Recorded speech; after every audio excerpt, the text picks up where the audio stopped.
If you're feeling stuck, you don't need more motivation. You need a set of rules because the version of you making decisions at 9 a.m. after a workout, a good night's sleep, a good meal is not the same version of you making decisions at 3:47 p.m., 8:14 p.m., 11:59 p.m. after the stress, the pressure, the anxiety, the conflict, the exhaustion, and 12 hours of putting out fires has continued to accumulate. And if you don't have rules in place to protect yourself from the worst versions of yourself, those versions will eventually take over, hijacking the steering wheel of your day, decisions, and destinations. And this is exactly how high performers slowly drift off their intended path and into a destination of burnout, into inconsistency, sabotage, into becoming somebody they barely recognize. Those operating at the highest levels, they aren't more disciplined than you. They simply stopped negotiating with themselves. And they did so by creating rules to protect themselves from themselves. Hey, listen, let me be clear. You know what to do to achieve your goal. So why aren't you doing it? Welcome back to another episode of the Unstuck High Performer podcast. This is the show for the high performers who know that they are capable of so much more, yet feel stuck, underperforming relative to their potential. My name is Paul Salter. I'm a high performance hypnotherapist and mindset coach for CEOs, executives, entrepreneurs, and ambitious professionals just like you. And my goal in every single conversation here on the show is to help you identify and eliminate the invisible resistance that's keeping you stuck beneath your next level of success.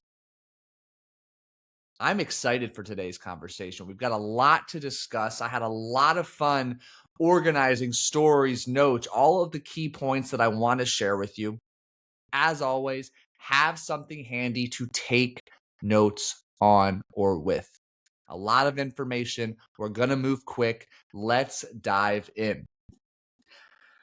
And really, I'd like to begin with the core theme, one of the underlying premises that I want you to clearly grasp as we navigate the conversation. And it's simply this: the most successful founders, leaders, professionals, owners, they have a clear list of rules that they abide by to protect themselves from themselves, which allows them to be as effective, efficient, clear, and aligned as possible, which you and I both know accelerates progress. The reason you're feeling stuck right now is you're spending too much time in the gray area. And that allows you, or rather allows your emotional self to take over and make decisions that ultimately prove to be costly and counterproductive. And I wonder already, where do you know during the day-to-day you're spending too much time in the gray area? You know, what I found in my 17 years of coaching is a lot of people feel that it's one of their strengths. It's something they're proud of, spending so much time in the gray, being able to remain locked into this reactive mode, putting out fires. Yet what I've also seen is just how destructive that pattern is. And I've also seen how effective and how significantly impactful it is to create a set of black and white rules to protect your clarity, your energy, and your peace, ultimately perpetuating your ascension to next level success. So let's talk about it. And I have an imagination you're going to really hear yourself and what I share with you, some of these stories, some of these examples. There is so much pain in living without self-protecting rules. You are an emotional being. You are going to feel a variety of emotions, A through Z, in any given day, during any given meeting, any given hour. And if you continue to operate without rules, or if you currently don't have a list of high-performing rules that you're operating by, I have an imagination that every day you're waking up with great intentions. Yet as the day progresses, so too does feelings of overwhelm, exhaustion, stress, anxiety, versions of you, emotions that continue to hijack the steering wheel of your day decisions and actions. So you constantly find yourself stuck in a pattern of overcommitting, saying yes when you mean no, abandoning key routines and rituals, procrastinating important work, reacting emotionally, numbing, whether it be through doom scrolling, food, alcohol, drugs, distractions, sacrificing sleep, rest, recovery, and living just in a continuous cycle of, I'll start over again tomorrow. I'll try again on Monday. And over time, the real pain of this pattern, it isn't just inconsistency. It's the gradual erosion of self-trust. Because deep down, you know that you're capable of more. You know what to do. You've proven your potential before. It's how you got to this level of success in the first place. Yet, you keep watching yourself drift further and further away from the person you want to become. And that creates frustration, guilt, resentment, internal conflict, quiet shame, and ultimately burnout. I know it gets worse. You begin feeling stuck, trapped between two particular identities. The person you know you could be and the person that your current behaviors continue to reinforce. And as you continue drifting on this path, that exhaustion becomes much more than simply physical fatigue.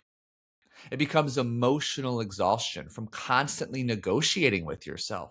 Every single day feels heavier because nothing is decided. Everything becomes a debate, a temptation, a negotiation, a willpower battle, relying on motivation. Well, guess what? Motivation comes and goes like a flash of lightning. You cannot rely on motivation alone to get to your next level of success. And this is why the most successful individuals, founders, CEOs, and entrepreneurs, high-level executives and salespersons have a set of high-performing rules that they abide by. Not because they're rigid, but because they understand something that most people learn too late. If you don't create structure or a set of rules to protect yourself from the lowest forms, emotional versions of yourself, those emotional versions will eventually hijack the steering wheel of not only your day and actions, your destination, and sabotage all of the success you've been working towards. And a lot of examples of client stories come to mind as I was preparing the notes for this show. And one in particular is a professional poker player. Has had a hell of a run the last few years. And as you can imagine, just like you listening may be able to have complete freedom over setting and creating your schedule, so did this client. When he wakes up, when he goes to sleep, he knows more or less what tournaments he's playing in and when those tournaments begin. But if he's playing poker between 6 and 8 hours a day, he has 16 to 18 hours where he gets to do what he wants when he wants. And what we were finding as we made a commitment together to push, to really get to the next level, that next tier of buy-ins, to sharpen up his game for live in-person tournament play, in addition to the online tournaments he was successfully navigating, we started to realize he struggled. He had zero structure. And what ultimately crept in at first gradually, but then more pronounced and consistently as we worked harder at this goal of getting to that next tier, was he would randomly decide to smoke, randomly decide to numb, to avoid, to cope. And by smoke, I mean weed, THC. And nothing wrong with that, except we quickly and early identified that every time he did not follow through on the non-negotiables he set for himself: meditation, going to the gym, spending time studying and reading something completely separate from poker. Every time he did not smoke, he executed effectively. The big challenge was smoking was a part of his identity. It's just something he did, something he had done for a while. And candidly, it was something present as he began to have more and more success to get him to where he was at that moment in his poker playing career. What got him there, however, wasn't necessarily what was going to get him to the next level. And what we were able to begin creating was a set of rules. And some of these rules, and they've evolved and they've become his own language and adapted for his lifestyle preferences and commitments to his goals. He wasn't able to smoke until he executed his minimum non-negotiables for the day: gym, meditation, study, reading, self-care, time with friends. He wasn't able to smoke on certain days of the week. Just like I've helped clients put boundaries, rules, we're going to use them a bit interchangeably today, in place around alcohol. I had a client of mine who right now is a successful wealth and asset manager with a small team. He also has an app that's about to go live to the market that is going to just do an incredible job. He's also forming a partnership with a couple of other financial advisors that's going to bring in, more clients, more income, have a bigger impact, exponentially expanding his ecosystem. He loves to have a drink or two. He's a social drinker. He keeps it for the most part in check. But as you can imagine, one of the primary ways he's grown and scaled his business at large is by being social, building relationships. And it's challenging when you're, really good friends with your neighbors who you see every day. Your parents and siblings visit frequently. Out of town friends come in often. There's all of these moments to enjoy a cold one with a friend or a dear family member. Yet what we were finding is it was just wrecking his sleep, his energy, his clarity, his focus. By the way, all things he knew, all things that were validated and reinforced every time he looked at his whoop band and assessed his data, his scores, and everything that was going on compared to the nights he did not drink. And again, we had to have some good, candid, honest conversations about what role he wanted alcohol to play in his life. What impact was it having on his day-to-day? And as he was putting more on his plate to get to that next level, we had to get clear on what is he willing to let go of versus what is he unwilling to let go of. And we could put some rules in place. We're only drinking if this circumstance is present. Somebody is visiting, it's a holiday, or we're only drinking on Friday or Saturday. That way, the bulk of his work week, his zone of genius where he needs to be most efficient, effective, clear, and present, remains unbothered, unfazed, unimpacted by the version of him that wanted to enjoy life, enjoy a couple of drinks with his dear friends and loved ones. These rules helped protect him, putting him in the best position possible to succeed. And I could go on, and I'm sure I'll share more, but that's what I'm getting at here is you need rules in place, because one of the main points, and I want you to write this down, is that the rules you create for yourself, or rather the rules that you follow, knowingly or unknowingly, the rules that aren't yours or are yours, they ingrain your identity. The rules you follow right now are a reflection of who you are and the person you're becoming.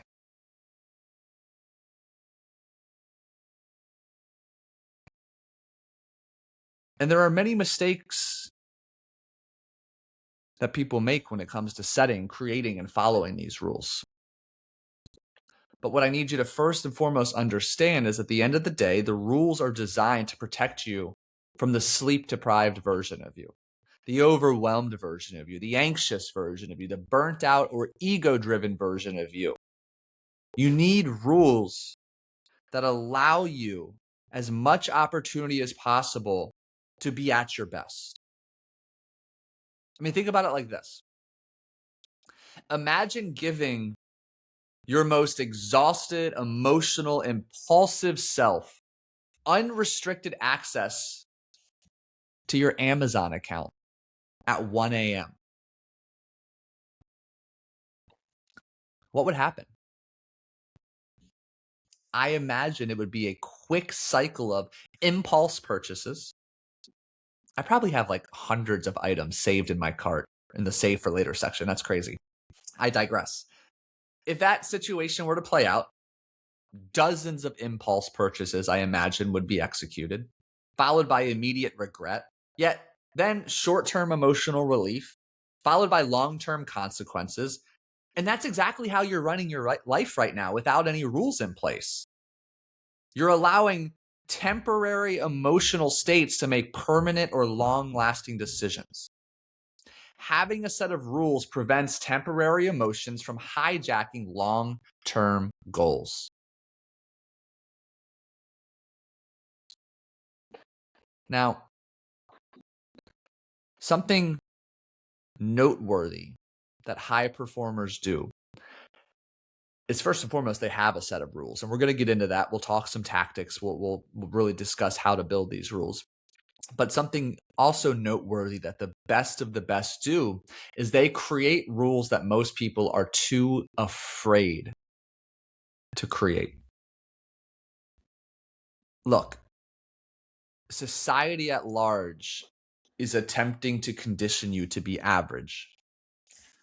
Average, specifically here in the States, is overweight, unhappy, stressed, anxious, and broke. Now, fortunately for you, you're not average.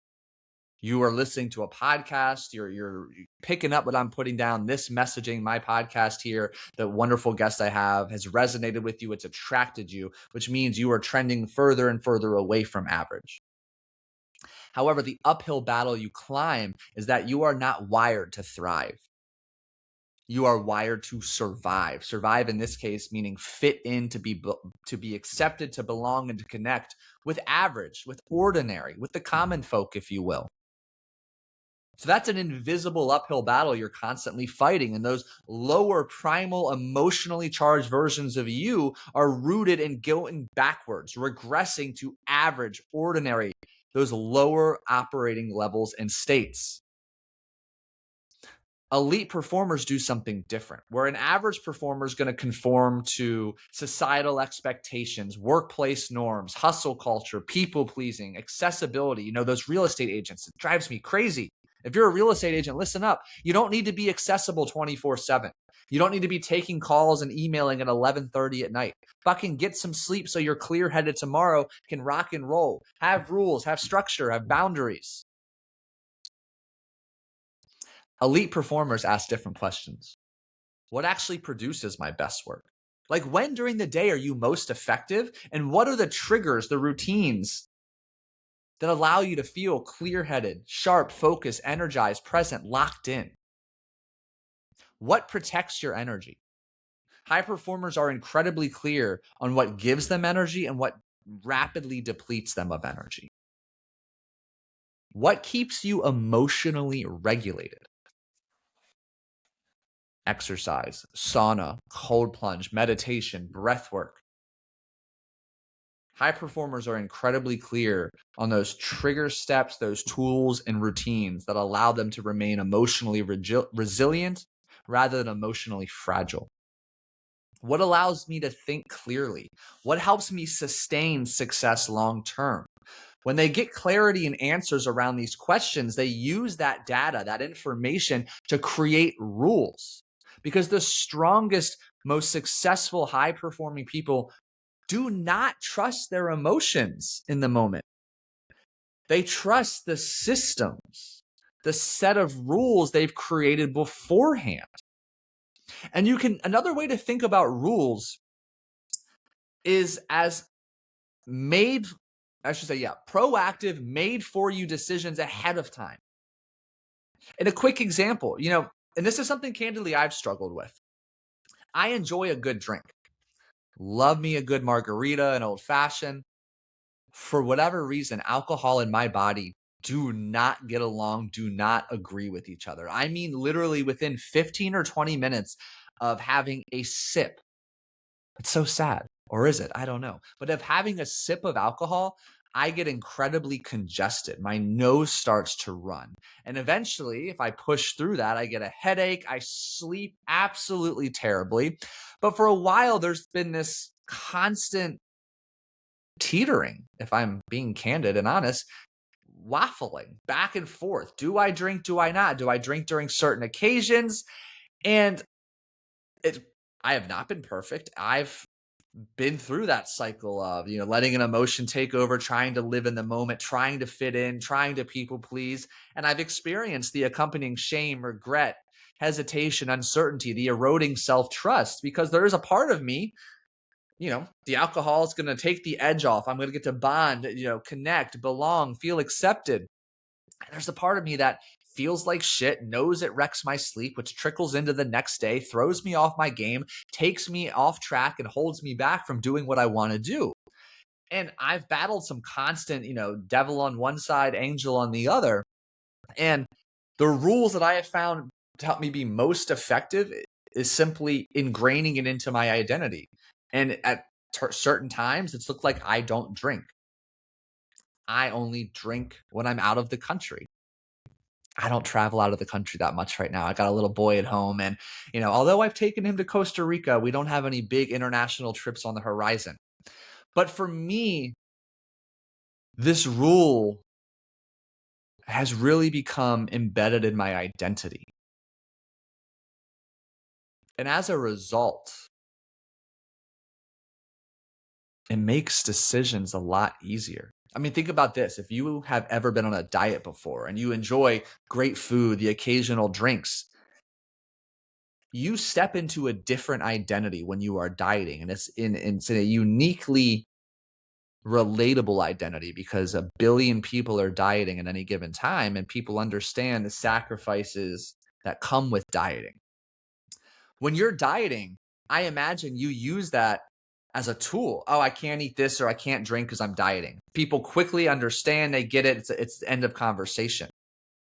Do you have that same clarity, ease, and ability to execute when you're not dieting if you still don't want to drink? If you still need to execute discipline around food choices or alcohol choices? Because now you're not dieting. You don't have that crutch or that temporary identity to fall back on. So the problem you've made here is you've only made a rule apply in certain situations with one identity. Whereas what I'm challenging you to do is to get clear on what you want, who you are, what you will and won't stand for, what actions you're currently taking are helping you and giving you energy versus holding you back and depleting your energy, and building rules around that identity, that version of you need to become to get to that next goal. Because really the underlying value here that I'm sharing is that by having a set of rules, you minimize decisions and you reduce decision fatigue. Every decision you make consumes energy. The more decisions you force yourself to make, the more mentally fatigued you become, the more emotionally reactive you become, and the worse your judgment becomes. High performers simplify their lives intentionally by making these decisions proactively. And what I mean by that is, a couple examples: same morning routine, same meals, same workout schedule, protected deep works of get shit done focus time, clear communication boundaries, predetermined standards. All of this is one big decision. It might consume a lot of energy in the moment to get clarity on that decision. After that, you don't have to make the decision again. That clarity preserves energy in the long term. And that's incredibly valuable because now if you're someone, I'll continue with this example, if I only drink on weekends, you don't have to worry about teetering back and forth, but do I just have a drink, maybe just one on a Thursday night? It's not the weekend. Another simple example, I don't eat after 6 p.m. Again, you don't have to waffle and waste energy emotionally fatiguing yourself deciding, hey, there's a networking event tonight or a get together. It doesn't start until 7. I'm not eating. I'm eating before. I just don't eat after 6. That's who I am. And what often happens here is on the outside, a lot of these rules, they seem extreme. A few that come to mind. Jesse Itzler. If you don't know Jesse Itzler, you're missing out. Go connect and follow him on social media. Buy his books, Living with a Seal, Living with Monks. Very successful entrepreneur. He only eats fruit until noon. I thought it was kind of crazy the first time I read about it. His rationale, his reasoning makes sense. Fruit is very easy on the digestive system. Therefore, his goal is to be as energized, effective, clear, and present as possible to begin the day. He only puts fuel in his body that he knows his body can handle with ease. So therefore, it's a very simple rule. I only eat fruit before 12 p.m. It's aligned with what he wants and who he wants to become.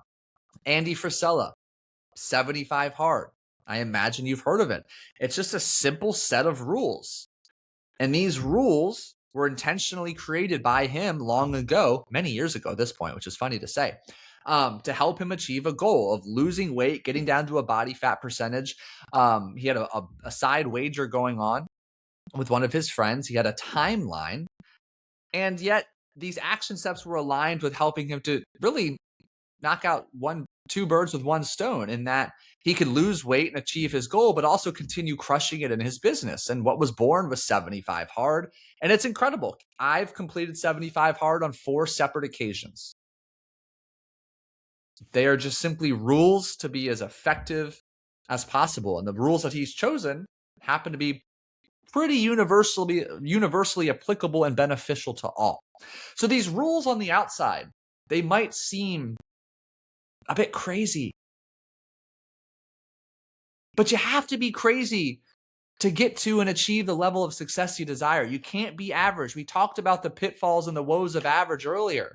You got to have these rules that are aligned with the identity, the version of you that you wish to and need to become. And let me say this clearly. Another year, another quarter of repeating the same pattern of going through your days, your weeks, your months without any clarity on rules that are aligning you with the best version of you. Incredibly costly, incredibly expensive. And if you know that you're capable of more, yet you keep battling hesitation, overthinking, overwhelm, exhaustion, self-sabotage, private one-on-one coaching may be the fastest path forward for you. And if you'd like to explore more about working with me, what building a private one-on-one coaching relationship entails, there are details in the show notes. You can simply apply to work with me. And once I receive your application, if I believe there's a potential great fit opportunity, I'll reach out to you. I remember about 5 years ago, I was attending a graduation dinner for a mastermind I joined. It's called the Modern Day Night Project. Sadly, it doesn't exist, but I do encourage you to Google it. It was like a 75 hours. Let me break you down mentally, physically, emotionally, spiritually. It's basically like as close to a Navy SEAL Hell Week as a civilian could get for 75 hours, literally run by a multi 7-figure earner, Bedros Keuilian, a Navy SEAL, a Marine recon sniper, a SWAT instructor, and then another serial entrepreneur who was a black belt in multiple mixed martial art disciplines. Phenomenal experience. Still have some great friends to this day from those 75 hours. But something that stood out to me was on graduation night, we just fucking got our asses kicked for 75 hours and come back bigger, better, stronger. And we're finally there enjoying, a phenomenal steak dinner, all the drinks, all the accoutrements. It's a great time. But the head founder, the guy who started at Bedros, he bounces early. Like literally, it's like 8:30 at night. And I'm like, we're just trying to get the party started. Do you know what we just went through for 75 hours? And, of course he did. Interestingly enough, I'm attending another event as a part of this mastermind months later. We're out in Vegas having fun. We're learning and having some fun as well. Same thing at the later event. He's leaving early. We're at a taco bar one night. I notice he's gone. I see him leave early at another event. And I had the privilege of working one-on-one with Bedros, and I was curious, like, why? And what he told me was that is how much he prioritizes and protects his sleep. He knows from experience that the worst version of him, the lower levels of him, that are far more likely to be hijacked by emotions, feelings, and ego, comes out quickly when he is lacking in the sleep department. And he has had to learn to put a rule in place that if he is out by 8:30 p.m., and don't quote me on the time, but more or less by 8:30 p.m., it's time to head home. It's time to start the bedtime routine and get a great night of sleep. Because when he fails to do that consistently, the worst, lower form versions of him show up. They sabotage relationships, deals, business, client interactions, and that's not a good place to be. Every rule, just like Bedros' sleep rule, every rule becomes evidence. And that evidence creates and reinforces your identity. There's just a different version of you that is allowed to come forward when you have these rules that are really just reflections of clarity on what it is you do and do not do. For example, I don't drink alcohol during the week. I don't skip workouts. I breathe for 5 seconds before responding to an emotionally charged conversations. I protect my sleep. These are all subtle yet very impactful and significant rules that can be a game changer in your life.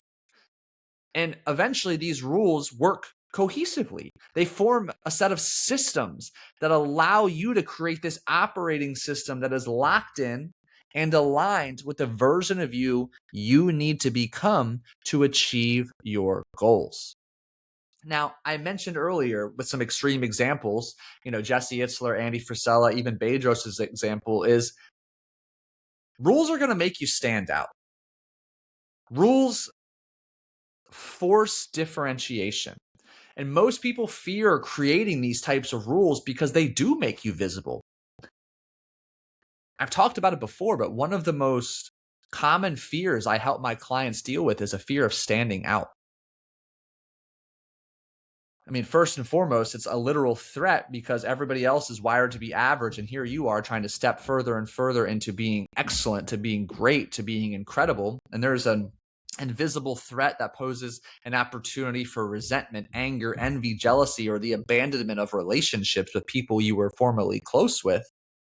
And then in addition to that, the more you stand out, there's a greater perception of more pressure, responsibility, and expectation that can absolutely destroy and derail people.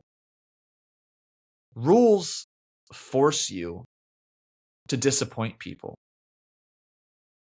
to say no, stand out, to be misunderstood, to look obsessive.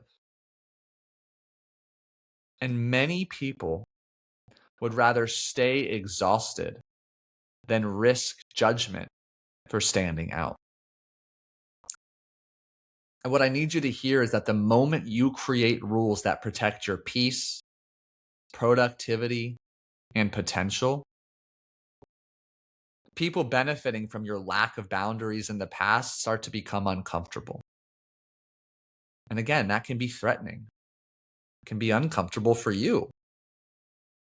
Yet your peace, your productivity, your potential are all a priority.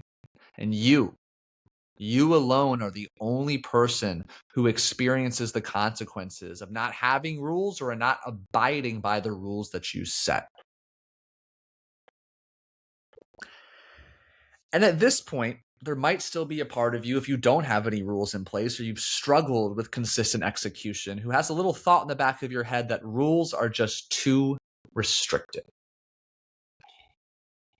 No, they are not. Rules are not prison.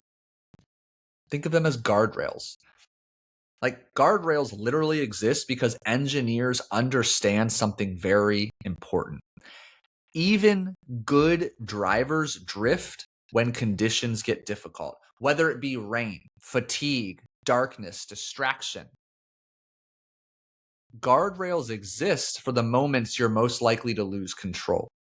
And your personal operating system, your list of rules, operate the exact same way. They protect you during moments of emotional drift. So let's talk about building these rules. I want you to think of your own personal set of rules as the infrastructure to building your high performance operating system. The set of rules that become a system, an operating system, are designed to create and empower you to function at your best. And I'm going to walk you through a couple steps, a couple prompts, if you will, to help you begin gaining clarity on either creating these rules for the first time or auditing and updating the current list of rules you have.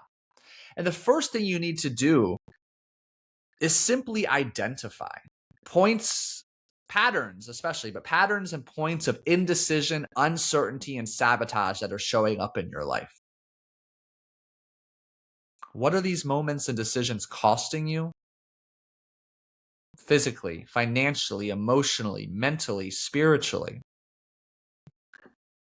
And is it possible that there could be a rule to protect this, to prevent this from ever happening? In addition to gaining clarity on that, I've said it before, but you need to allow your rules to shape who you wish to become. And to get clear on who it is you need to become or desire to become, you also have to be clear on what it is that version of you does and does not do. You need a clear list of I do not and I do statements. For example, I do not respond immediately to texts and emails.